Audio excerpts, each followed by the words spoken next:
साथी हो कतिपय मान्छेले चाहिँ साउदी अरबमा चाहिँ खासै जङ्गल पनि हुँदैन, त्यहाँ चाहिँ चिनीबाट चाहिँ मह बनाउँछन् भनेर धेरैजनाले कमेन्ट गर्नुभएको थियो पोहोर सालतिर। मैले चाहिँ भिडियो बनाएर राख्दाखेरि चाहिँ अहिले देख्न सक्नुहुन्छ तपाईँ कति धेरै मान्छे मौरीमा काम गर्ने मान्छेहरूले यो बनाएर देखाइरहेको हुन्छन्। सक्कली हो कि नक्कली भन्ने कुरा तपाईँले बुझ्न सक्नुहुन्छ। यो मह भयो आगे चलो ल हेर्न सक्नुहुन्छ, यो पानी हो हाम्रो। ल हेर्न सक्नुहुन्छ यो सक्कली हो कि नक्कली हो। ल हेर्नुहोस्, देखा भाइजान और नजदीक नीचे साइड से देखा, नीचे से देखो ये सक्कली है कि नक्कली है। देखो कितना रेसा जा रहा है वो,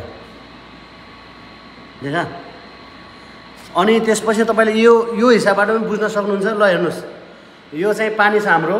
ल हेर्नुहोस् सक्कली मह यसरी मुनि बस्छ। ल हेर्नुहोस् पानीमा घुल्दैन पानीमा।